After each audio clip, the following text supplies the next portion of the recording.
자, 오늘 이제 마지막 5가죠. 5가. 자, 25장, 예, 22절, 23절 읽어봅니다. 그 아들들이 그의 태 속에서도 싸우는지라 그가 이르되 이럴 경우에는 내가 어찌할꼬 하고 가서 여호와께 묻자온데 여호와께서 이르시되 두 국민이 내 태중에서 있구나. 두 민족이 내 복중에서부터 나누이리라. 이 족속이 저 족속보다 강하겠고 큰 자가 어린 자를 섬기리라. 이게 하나님의 선택의 주권이 무엇인가를 아주 명백하게 보여주는 겁니다. 그렇죠? 지금 로마서 9장에는 이 선택의 주권을 잘 이야기하고 있어요. 바울이 이제 마음에 큰 근심을 가지고 있어요. 그 큰 근심은 어떤가? 이스라엘 백성, 유대인이 이 오신 그리스도 이 복음을 받아들이지 않은 거예요. 그래서 그 마음에 큰 근심을 가지고 있다가 그가 깨닫게 되는 것은 어떤 것이요? 모든 다 이스라엘이 아니고 이스라엘의 혈통적 이스라엘이 아니고 그 중에 택한 자가 있다는 거예요. 택한 자가. 그래서 그 택한 자를 두 사람을 예를 들었죠. 첫 번째 어떤 거예요? 이삭과 이스마엘이요. 이삭은 택한 자고 이스마엘은 버림을 받은 자다. 그죠? 근데 어떤 사람이 이야기합니다. 야, 당연하지 않나? 이삭은 본처 아들이고 이스마엘은 첩이니까 버림받지 않느냐? 그랬더니 바울이 그 다음에 뭐라고 그래요? 야, 그러면 에서와 야곱을 봐라. 똑같은 부모, 똑같은 시간에 태어났는데 에서는 버림받고 야곱은 택함을 받았다. 이건 어떤 의미예요? 어떤 조건이 아니라는 거예요. 하나님의 주권적인 선택이라는 것을 보여주죠. 지금 태어나기 전에도 이미 복중에서 하나님은 주권적인 선택이 있었다는 것을 우리가 보게 됩니다. 보게 되죠. 그 다음에 이제 26장 3절 4절 읽어봅니다. 26장 3절 4절 이 땅에 거리하면 내가 너와 함께 있어 내게 복을 주고 내가 이 모든 땅을 너와 내 자손에게 주리라. 내가 내 아버지 아브라함에게 맹세한 것을 이루어 내 자손을 하늘의 별과 같게 번성하게 하며 이 모든 땅을 내 자손에게 주리니 내 자손으로 말미암아 천하 만민이 복을 얻으리라. 자, 이것은요 25장에서 아브라함이 죽어요. 그죠? 아브라함이 죽고 이제는 26장에 세대가 바뀌었죠. 세대가 바뀌고 한 세대가 이제 다른 세대가 왔기 때문에 이제는 아브라함이 주시던 약속을 그 아들 이삭에게 계승한 내용입니다. 그래서 이 약속의 내용을 계승하는데 이 약속의 내용은 아브라함에게 주셨던 약속과 동일하게 세 가지입니다. 자손과 땅과 복이요. 그죠? 자손과 땅과 복. 이거 우리가 자손과 땅을 이게 이제 그대로 이야기하지만은 이것을 우리 신앙으로 이제 바꿔서 설명할 수 있어야죠. 자손은 예수 그리스도요. 땅은 천국이요. 복은 하나님과 함께 살면서 누리게 될 복이요. 그러니까 이 자손과 땅과 복을 문자적으로만 읽지 말고 오늘 어떻게 해요? 예수 그리스도를 통해서 천국에 돌아와서 하나님과 함께 살면서 누리게 될 복. 바로 복음이고 이것이 우리가 믿는 약속이라는 사실을 우리가 알아야 합니다. 그 다음에 이제 27장 41절을 한번 읽어봅니다. 27장 41절을 보면 에서가 야곱을 미워하여 심중에 이르기를 아버지를 고할 때가 가까웠으니 내가 내 아우 야곱을 죽이라. 이것은 어떤 사건이에요? 바로 지금 에서가 야곱에게 장조건을 빼앗겼어요. 억울하죠? 그런 이제 아버지로부터 복을 받기를 원하는데 또 이것도 이 복도 야곱이 먼저 가르쳤어요. 그래서 그 속에 원한이 맺혀서 에서가 야곱을 죽이려는 사건입니다. 그러면 이건 단순히 형이 억울함을 당해서 야곱을 죽이려는 이 사건이 아니라 성경은 어떤 사건이라고 했어요? 하나님의 계획을 성취해 가는 것을 보여주기 때문에 이것을 보기 위해서는 창세기 3장 15절로 다시 돌아가야 해요. 여자의 후손이 뱀의 머리를 상하게 할 것이다. 자, 그것을 지금 구체적으로 성취해 가는데 바로 에서가 뱀의 후손이 야곱 여자의 후손을 죽이려는 것이에요. 말하면 여자의 후손이 태어나지 못하도록 대적하는 계속되는 사건이라는 사실을 우리가 보게 됩니다. 창세기 28장 13절 14절을 읽어봅니다. 28장 13절 14절 또 본즉 여호와께서 그 위에 서서 이르시되 나는 여호와니 너희 조부 아브라함의 하나님이요 이삭의 하나님이라. 너 누워있는 땅에 내가 너와 내 자손에게 주리니 내 자손이 땅의 티끌같이 되어 내가 서쪽과 동쪽과 북쪽과 남쪽으로 퍼져나갈 것이며 땅의 모든 족속이 너와 내 자손으로 말미암아 복을 얻으리라. 자, 이건요 하나님이 아브라함이 주셨던 약속을 이삭에게 계승하고 이삭에게 주셨던 약속을 그 아들 야곱에게 계승한 겁니다. 야곱에게 계승한 거죠. 그래서 지금 야곱에게 계승한 약속의 내용은 똑같죠. 자손과 땅과 복이에요. 자손과 땅과 복이죠. 그래서 이것을 우리 신앙으로 해석해서 받아들이라고 했어요. 예수 그리스도를 통해서 천국에 돌아가서 하나님과 영원히 함께 살면서 누리게 될 복입니다. 복이죠. 근데 여기서 지금 아브라함에게 야곱에게 약속을 계승해 줄 때 하나님의 호칭이 달라졌어요. 그렇죠? 단순히 그냥 간단하게 여호와 하나님, 내 하나님 이렇게 하는 게 아니라 내 조부 아브라함의 하나님, 이삭의 하나님 그렇습니다. 그럼 이건 어떤 의미일까? 이 말은 내 조부 아브라함에게 약속했던 하나님, 내 아버지 이삭에게 약속을 계승했던 그 하나님께서 이제는 야곱 너에게 그 약속을 계승한다는 겁니다. 그러면 야곱에게 약속이 계승됐기 때문에 앞으로 하나님의 호칭은 어떤 하나님이요? 아브라함과 이삭과 야곱의 하나님입니다. 이 말을 우리가 또 구체적으로 이해하면 아브라함에게 약속하시고 이삭에게 약속하시고 야곱에게 약속하시고 그 약속한 것을 반드시 지키시는 신실하신 하나님이라는 거예요. 그 하나님이 오늘 누구의 하나님이요? 나의 하나님이요. 그러면 우리의 하나님은 아브라함의 하나님, 이삭의 하나님, 야곱의 하나님, 나의 하나님. 아브라함에게 약속하시고 이삭에게 약속하시고 야곱에게 약속하시고 나에게 약속하시고 그 약속을 반드시 지키시는 신실하신 하나님이라는 겁니다. 이제 야곱에게 약속을 계승하죠.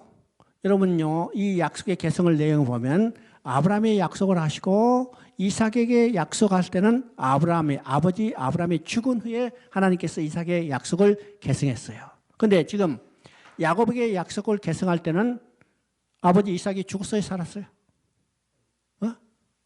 죽었어요, 살았어요? 팔팔하게 살아있는 거예요. 그죠? 이삭이 죽는 것은 창세기 35장에서 죽어요.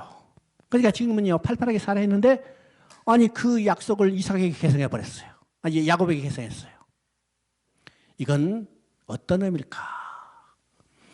27장과 연관이 있죠. 27장에 야곱이 가져온 고기죽을 얻어먹고 그 축복을 야곱에게 했어요. 이삭이 야곱에게 축복하는 순간에 어떻게 했어요? 야곱의 사명은 끝났어요. 하나님의 약속은 누구로 계승됐어요? 이미 야곱에게 야곱에게 이삭이 축복했기 때문에 이 하나님의 사명은 야곱으로 넘어간 겁니다. 그래서 하나님이 28장에서는 야곱에게 하나님 주신 약속을 계승하고 있습니다. 계승하고 있죠? 자, 그 15절을 읽어보면, 28장 15절을 보면, 내가 너와 함께 있어 내가 어디로 가든지 너를 지키며 너를 이끌어 이 땅으로 돌아오게 할지니라. 내가 허락한 것을 다 이루기까지 너를 떠나지 아니하여 하신지라. 자, 하나님 지금 야곱에게 말씀하셨어요. 내가 너와 함께 있어 너를 지키며 너를 이끌어 이 땅으로 돌아오게 하리라. 내가 너를 떠나지 아니하리라. 자, 이 말은 하나님과 야곱과 함께 계시면 야곱을 지키시고 야곱을 떠나지 않겠다는 거죠. 그러면 야곱이 어떤 사람인가? 지금 이 상태에서 야곱이 어떤 사람이에요? 야곱이요, 형과 아버지를 속이고 형이 죽이겠다니까 죽음을 피해서 지금 도망가다가 베델에서 꿈속에서 하나님을 만났어요. 그래서 하나님이 그에게 지금 약속하는 거죠. 내가 너와 함께 있어. 그러면 야곱은 지금 어떤 형편이요? 우리가 쉽게 말하면 사기꾼이요. 사기꾼. 지금 사기꾼인 야곱에게 하나님이 말씀하세요. 내가 너와 함께 있어. 이 말은 하나님이 사기꾼과 함께 계시겠다는 거예요. 사기꾼인 야곱을 지켜주겠다는 거예요. 사기꾼을 떠나지 않겠다는 거예요. 그럼 이건 어떤 의미일까요? 왜 사기꾼인 야곱과 함께 계시고 야곱을 지켜주실까요? 하나님이 야곱에게 약속을 계승해 주시기 때문에 하나님이 야곱에게 약속한 약속을 하나님이 지키기 위해서 야곱과 함께 계시며 야곱을 떠나지 않는 거예요. 야곱이 어떤 자격이나 공로가 있어서 아닙니다. 하나님이 야곱에게 주신 약속을 하나님이 지키기 위해서 야곱을 지키시는 거예요. 그 약속이 오늘 누구에게 있어요? 오늘 누구에게 있어요? 나에게 있잖아요. 하나님이 아브라함이 주신 약속이나 오늘 나에게 주신 약속이나 동일한 약속이 나에게 주셨기 때문에 하나님은 나를 지켜주신 거예요. 나와 함께 계신 거예요. 나를 떠나지 않은 거예요. 내가 어떤 자격이나 공로가 있어서 그런 게 아니에요. 여러분 중에 야곱보다 더 낫다는 사람 손 들어봐요. 있어요? 우리는 야곱보다 더 형편없는 존재지만은 하나님은 나와 함께 있어요.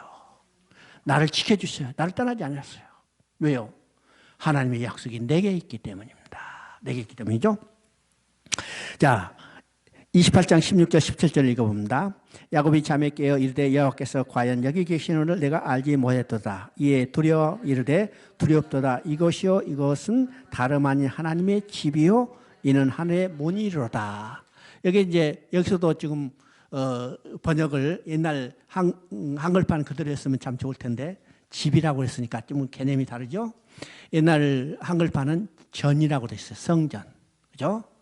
여기서 성전의 개념이 무엇인가를 우리가 이해를 하게 됩니다. 그죠? 지금 하나님이 과연 여기 계시는를 내가 몰랐다. 여기가 하나님의 전 성전이라고 했어요. 그러면 이건 어떤 개념입니까? 하나님이 계신 곳이 하나님의 성전이라는 거예요. 우리가 성전하면 우리가 일반적으로 어땠을까? 이게 가시적인 눈에 보이는 건축물로 생각하지만은 성전의 기본적인 개념은 눈에 보이는 가시적인 건축물이 아니라 하나님 계신 그 자체가 성전이라는 거예요. 그러면 하나님과 인간이 함께 사는 그 자체가 성전이죠. 하나님 계신 곳이기 때문에. 그러면 성경을 다른 말로 이야기하면 우리는 이제 일반적으로 하나님 나라를 건설하는 하나님의 일을 기록했다 이렇게 이야기하지만 이것을 다른 말로 말하면 하나님이 성전을 지어가는 하나님의 일을 기록한 책이 성경이다 이렇게 이야기했었어요. 그럴까요? 성경의 핵심은 하나님과 인간이 함께 사는 것이요. 그래서 창세 때 하나님과 인간이 함께 사는 성전을 건설했어요. 이것을 이제 학자들은 에덴 동산은 성전의 원형이라고 그럽니다. 원형은요. 성전이 파괴됐죠. 성전이 파괴됐다는 것은 어떤 것일까? 성전의 지붕이 이제 태풍이 날아갔다는 이야기가 아니고 성전의 기둥이 지진에 무너졌다는 이야기가 아니고 함께 살던 백성이 떠나버렸어요. 그렇다면 성전이 무너졌죠? 그러면 성전의 회복은 어떤 것일까? 지붕 고치는 이야기가 아니고 기둥 바로 세우는 이야기가 아니고 떠났던 백성을 돌아오게 하는 거예요. 이게 바로 성경 이야기고 계시록에서는 그것을 완성했다고 선언하는 겁니다. 선언하죠? 그래서 계시록을 한번 봅니다. 계시록 21장 3절.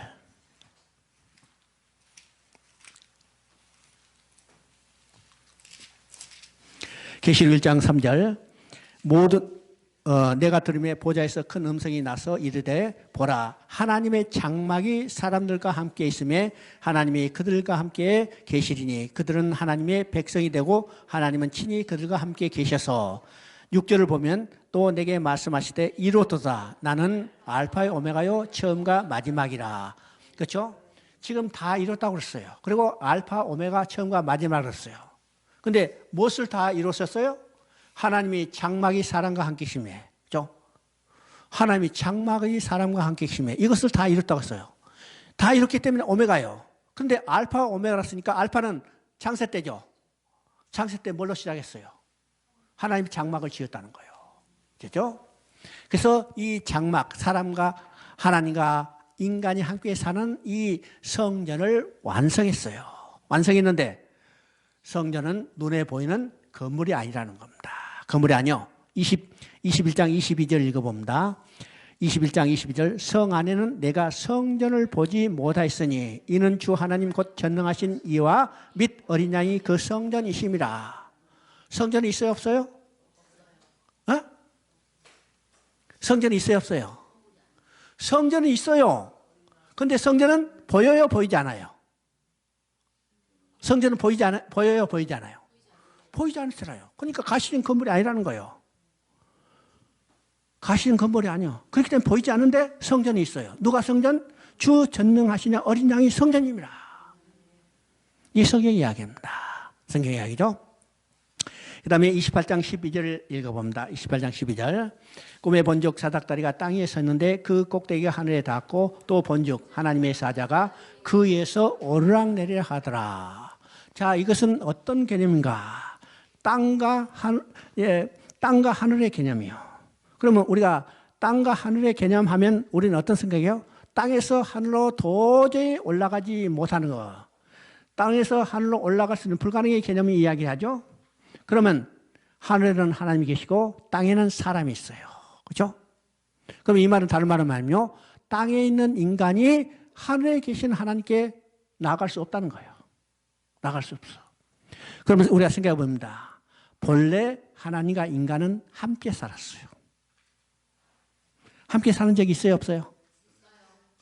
언제? 그래요. 우리가 이 개념을 정확히 다 아닙니다.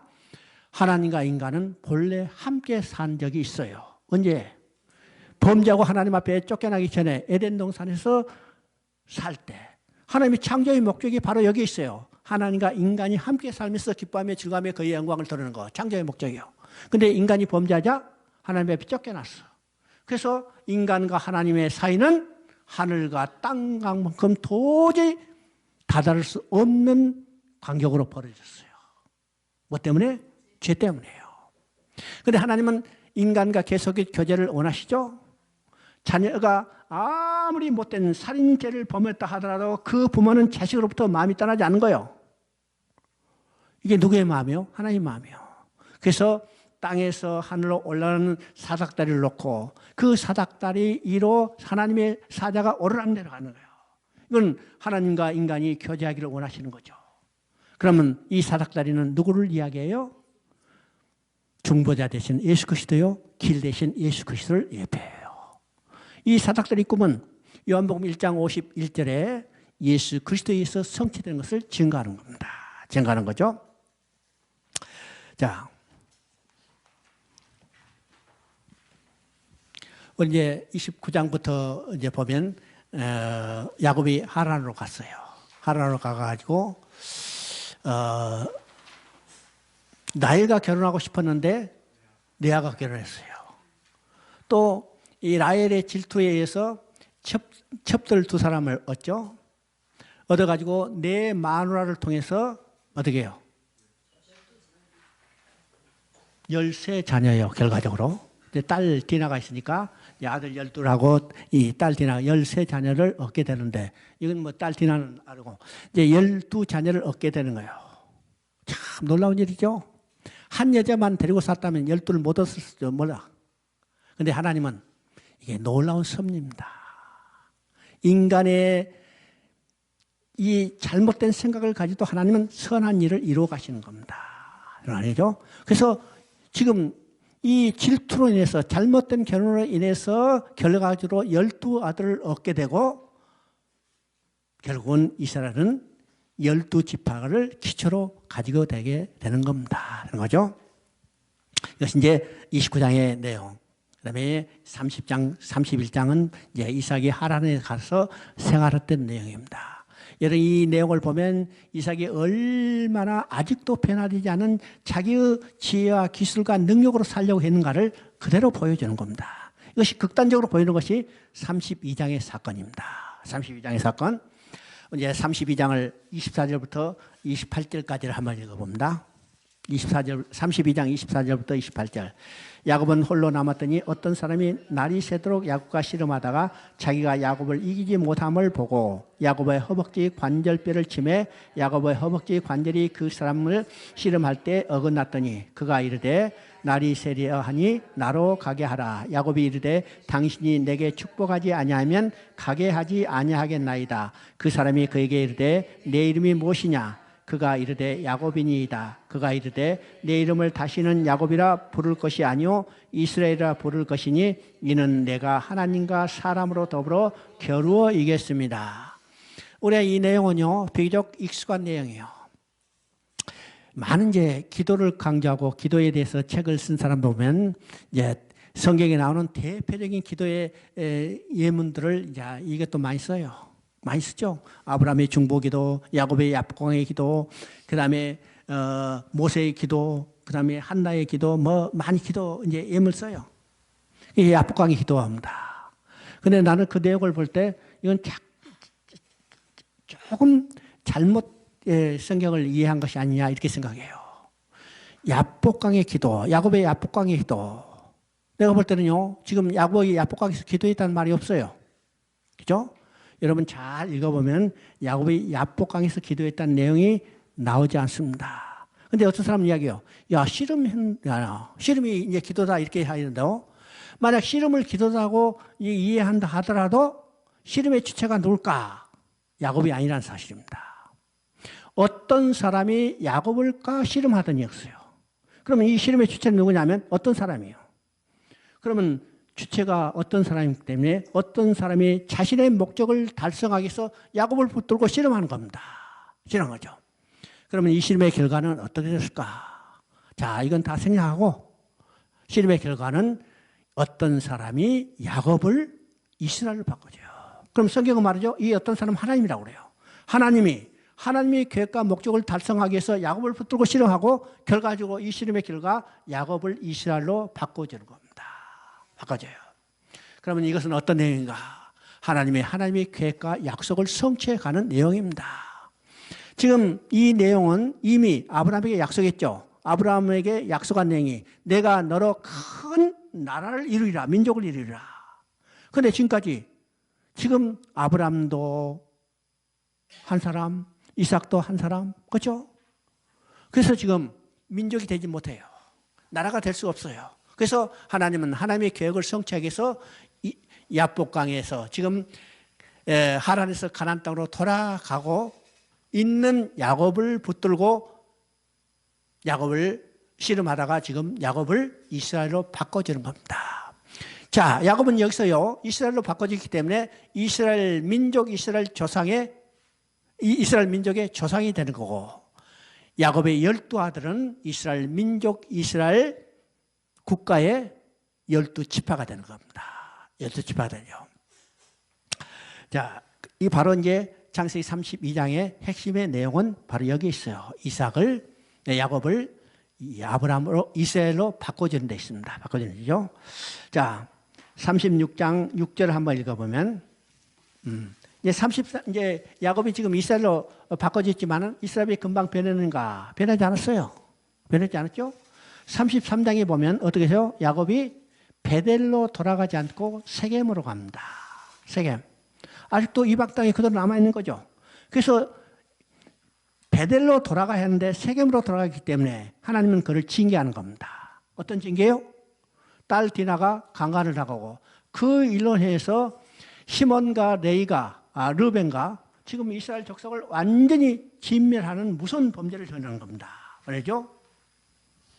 이것은 베들로 올라가지 않고 세겜으로 간 결과로 나타난 이 징계예요. 자, 이것을 깨닫고 지금 아브라함이 35장에는 베델로 돌아와요.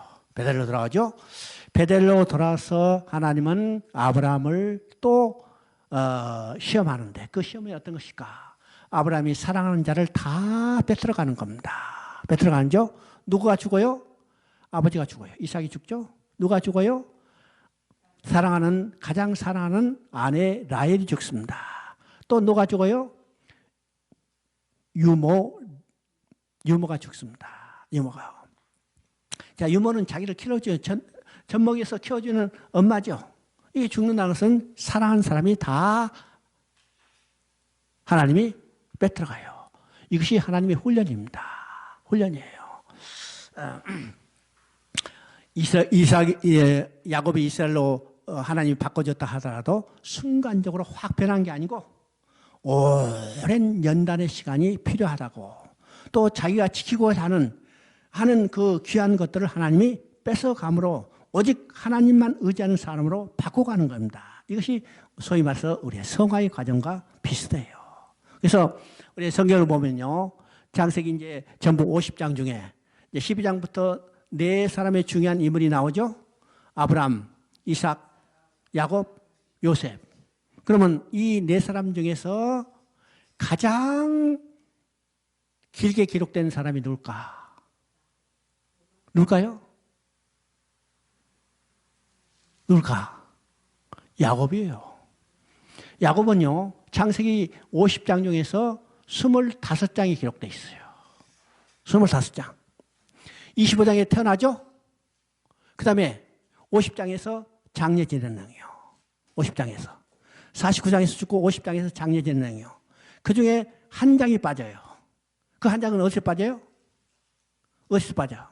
38장 유다 이야기예요. 그러니까 왜 야곱이 가장 길게 기렸을까? 왜 야곱이 가장 길게 기렸을까요? 야곱은 성화를 계시해 보이는 겁니다. 그러니까 우리가 거룩하게 된다는 것은 하루아침에 이루어지지 않는다는 거예요. 오랜 연단의 시간을 거쳐서 우리가 귀하게 여기는 것을 하나님이 하나하나 뺏어가면서 우리를 훈련시키는 과정입니다. 아시죠? 자, 46장 3절 4절 한번 읽어봅니다.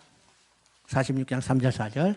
애굽으로 하나님이 이르시되 나는 하나님이라 내 아버지의 하나님이시니 애굽으로 내려가기를 두려워하지 말라. 내가 거기서 너로 큰 민족을 이루게 하리라. 내가 너와 함께 애굽으로 내려가겠고 반드시 너를 인도하여 다시 올라올 것이며 요셉이 그 손에서 내 눈을 감기리라 하시느니라. 지금 이 46장은 어떤 내용일까? 지금 이제 앞에 보면 이제 가나안 땅에 기근이 들어서 식량을 얻으러 가는 이런 많은 사건들이 있어요. 결과적으로 이제 애굽이 자기 가족을 데리고 애굽에 내려갈 계기가 된 겁니다. 이때 하나님께 물어봐요. 애굽에 내려가게 되겠나이까? 이럴까요?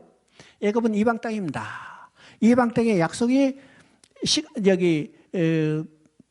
자손이 내려가서는 안 돼요. 그죠? 우리가 보면 아브라함이 내려갔을 때는 하나님이 강제 조건을 올렸어요. 그 다음에 이삭이 내려갈 때는 그랄에서 막았어요. 근데 지금 애굽이 내려가게 돼요. 아니요, 야곱이 내려가래요. 그래서 이제 물어보죠. 애굽에 내려가도 되겠나이까? 이방에 가도 되겠나이까? 그때 하나님이 뭐라고 말씀하세요? 내려가기를 두려워하지 말라. 내가 너로 큰 민족을 이루고 내가 반드시 너와 함께 가며 내가 반드시 다시 너를 돌아오게 하리라. 그리고 요셉이 내 눈을 감기리라. 여기서 중요한 것이 네 가지가 있습니다. 네 가지가 있죠? 그러면 지금 하나님이 야곱을 가족을 애굽에 내려보내요. 내려보내죠?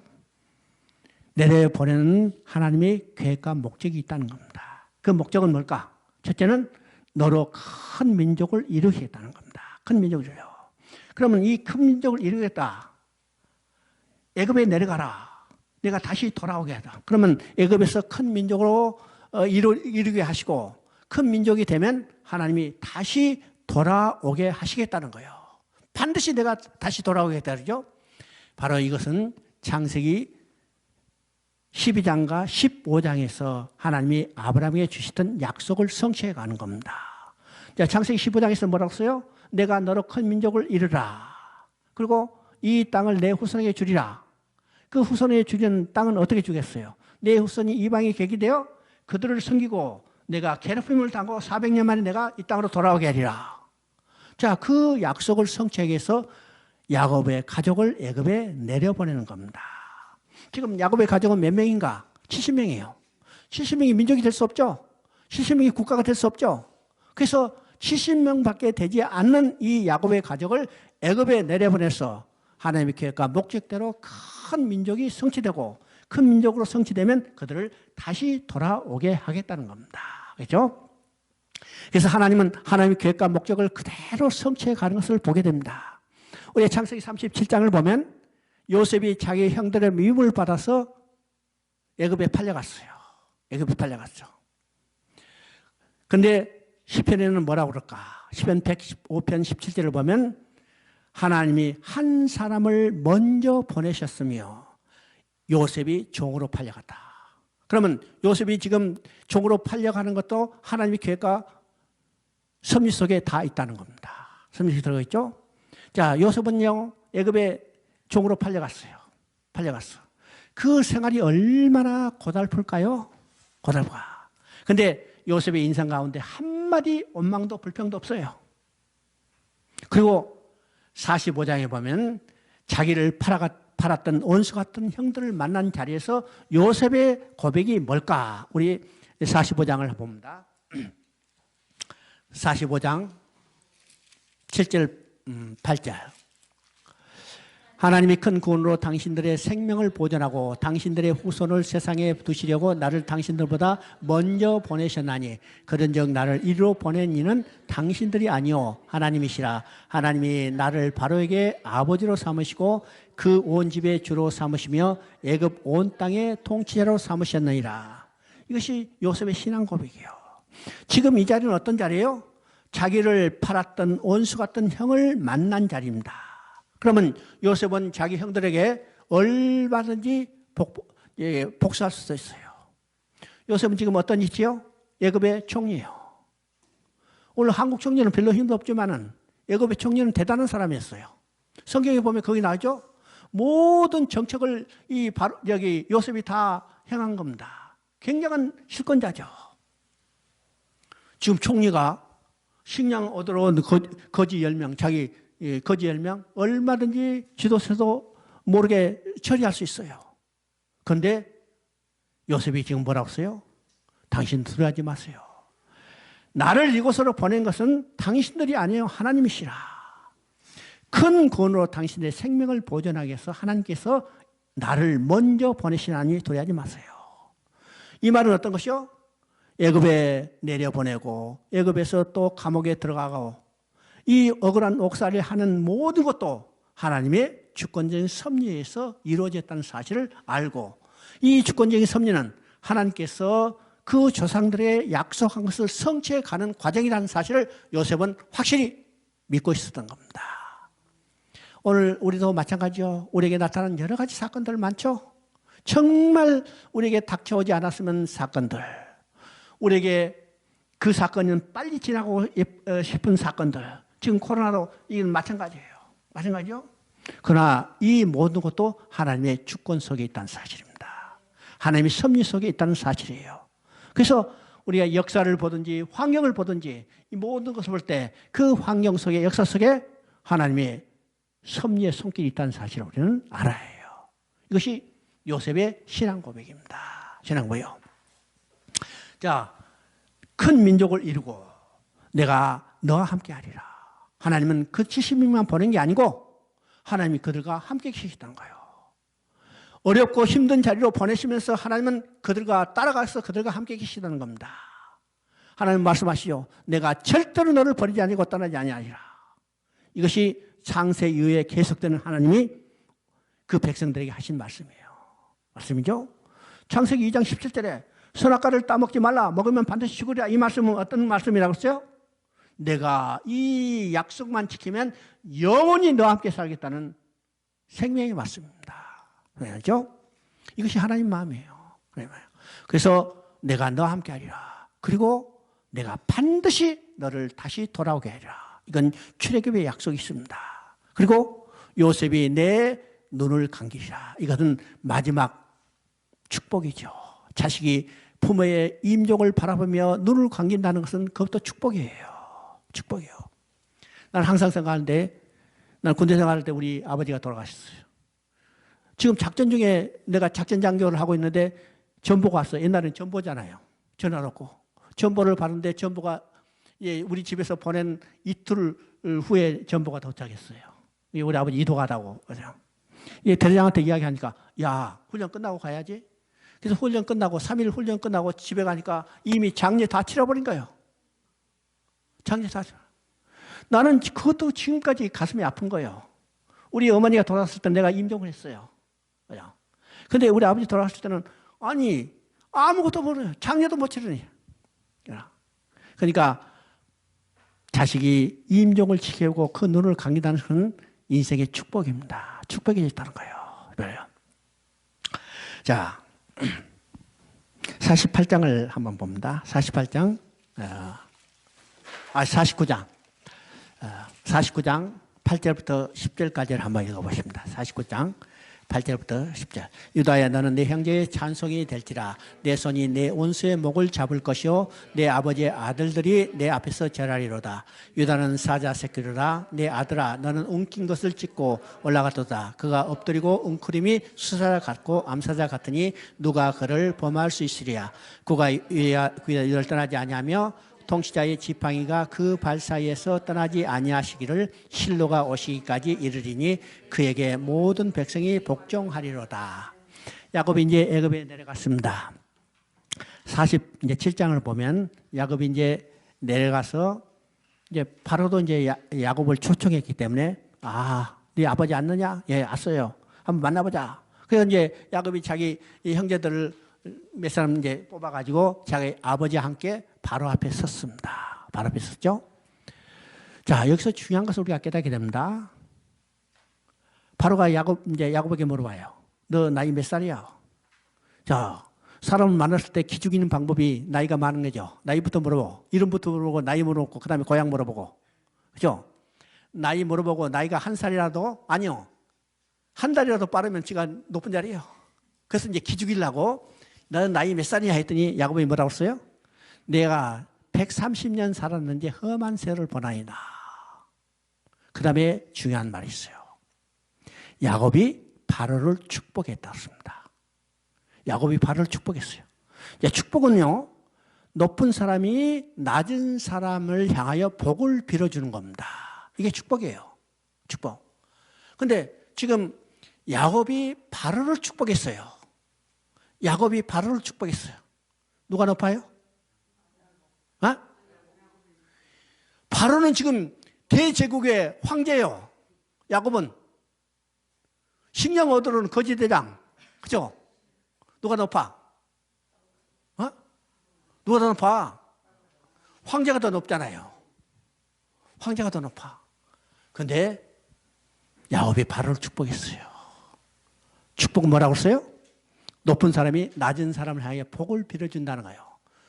누가 높아? 야곱이 높죠. 야곱이 높아. 왜일까?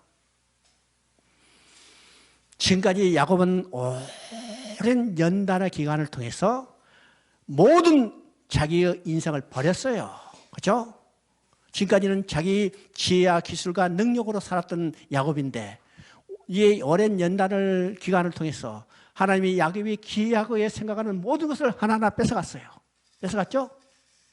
35장에서 아버지 라헬, 그 다음에 유모를 뺏어가고 37장에서는 누구요? 요셉을 뺏어갔어요. 43장에서는 베냐민을, 자기 생명보다 귀한 베냐민을 애굽에 보내버려요. 야곱이 가진 것은 아무것도 없어요. 이제는 누구만 의지할 수밖에 없어요? 온전히 하나님만 의지할 수밖에, 하나님 사람이 된 거예요. 이때 하나님은 야곱을 높여주신 겁니다. 높여요. 그래서 야곱이 바로를 축복하게 되는 겁니다. 축복하게 되죠. 자, 애굽에 내려간 이제 야곱도 나이 많아서 늙어 죽게 될 때 아들들을 모아놓고 유언한 내용이 49장의 내용입니다. 그러면 49장은 일반 사람들이 유언하는 그런 내용이 아니죠.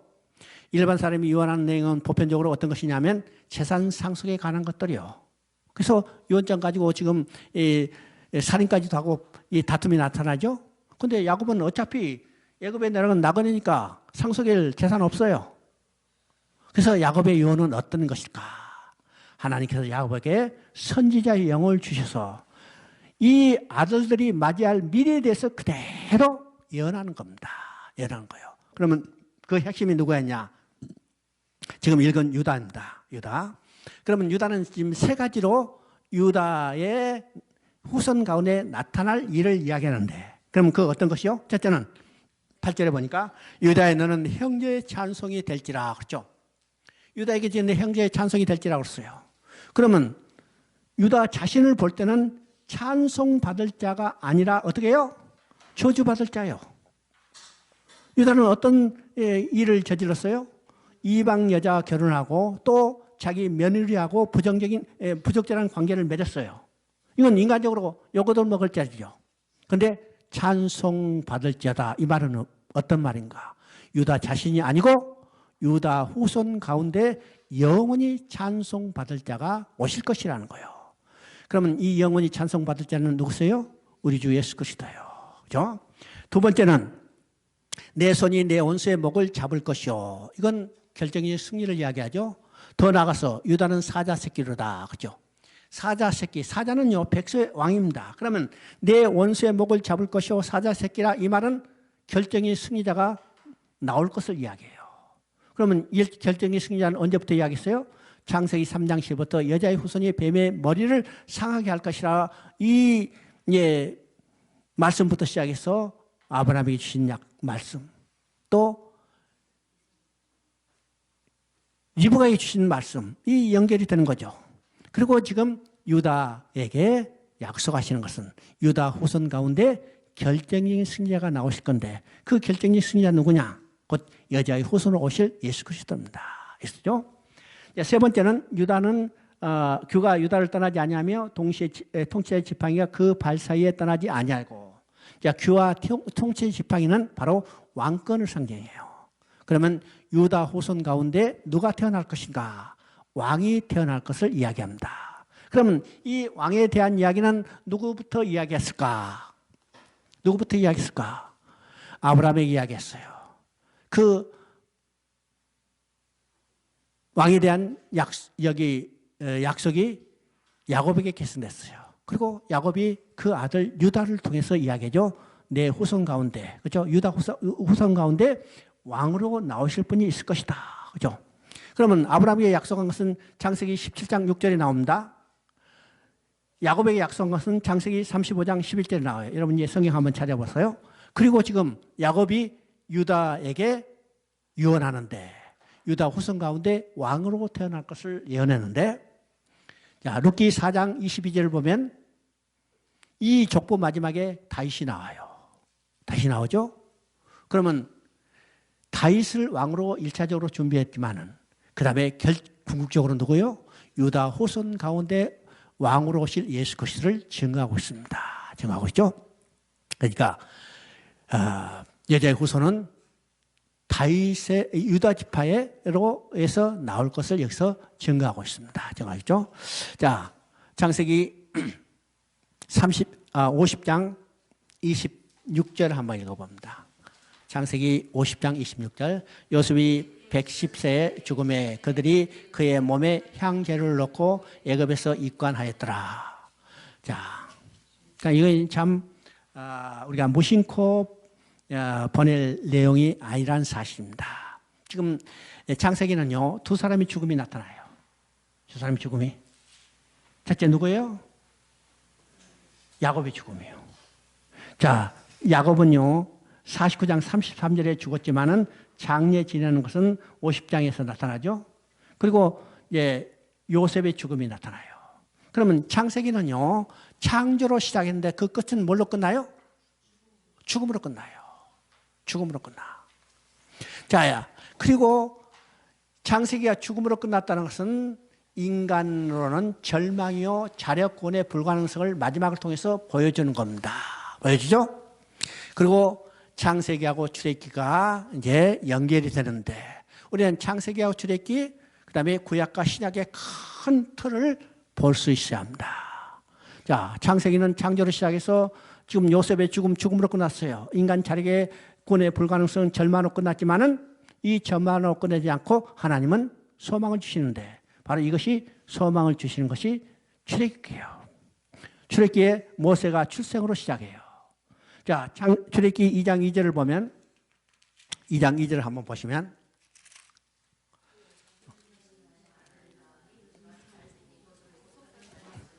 자, 여기서 이제 모세가 출생하는데 자, 그걸 뭐라 했어요? 잘생긴 것을 보고 그랬어요. 잘생겼다는 것은 보시기에 좋았다는 말입니다. 이게 히브리 언어적으로 토브라는 말이에요. 이 잘생긴 것, 보시기에 좋았다는 말은 어디서 반복됐던 말입니까? 창세기 1장에서 보시기에 좋았다는 말이 7번 반복되는 거죠. 그러면 지금 모세가 태어나는 것을 통해서 재창조의 역사가 시작됐다는 거예요. 그러면 그 재창조의 역사는 어떤 것이요? 잃어버린 백성을 찾는 겁니다. 누구를 찾아요? 누구를 통해서? 모세를 통해서 애굽의 노예로 있는 그 백성을 돌아오게 해서 하나님의 백성으로 만들어서 하나님이 하나님 나라를 회복하는 역사를 이루어가는 겁니다. 이루어가는 거죠. 그리고 출애굽기 마지막에 하나님이 성막을 완공하고 거기에 임재해서 하나님의 영광이 충만하는 것으로 끝났다면 이건 뭐예요? 하나님이 자기 백성을 찾아서 성막을 짓고 하나님과 백성이 함께 사는 것을 완성하고 거기에 하나님의 영광이 충만할 때 인간의 우리의 신앙의 목표는 하나님의 영광을 바라보고 즐거운 삶을 누리게 되는 거예요. 누리게 되는 거죠. 이것이 창세기의 출애굽기. 그러면 이게 구약과 신약의 병행틀이죠. 그럼 구약은 뭘로 끝난가? 말라기 4장 6절을 한번 읽어봅니다.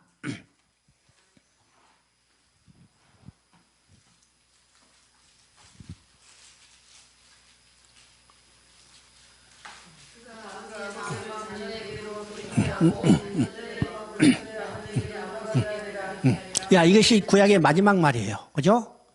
그러면 구약의 마지막 말은 저주로 끝나요. 그죠? 저주. 저주는 죽음이요 멸망입니다. 이건 다른 말이면서 전적으로 타락한 전적으로 보시한 인간은 하나님 앞에 스스로 나아갈 수 없는 자력권의 불가능성을 보여주고 이건 절망이죠. 그럼 절망으로 끝나는 거냐? 아니라는 것이죠. 구약으로 끝나는 게 아니라 하나님은 시작이라는 새로운 역사가 시작돼요. 이 시작의 새로운 역사는 누가 탄생하는 것으로 시작돼요? 예수님이 탄생하는 것으로 시작돼요. 출애굽기에 모세가 탄생하듯이 신약에서 예수님이 탄생함으로 시작해서 예수님이 탄생함으로 재창조의 역사가 시작되는 겁니다. 그럼 그 재창조 역사는 어떤 것이요? 모세가 애굽에 내려가서 노예로 살고 있는 이스라엘 백성을 다시 돌아오게 해서 하나님 백성으로 만들듯이 예수님이 사단의 노예된 인간을 해방시켜 돌아오게 해서 하나님 백성으로 만드시고 그 다음에 성막이 완공되고 그죠? 하나님의 영광이 충만하는 것이 계시록으로 끝나는 겁니다. 이것이 성경의 큰 틀이에요. 큰 틀.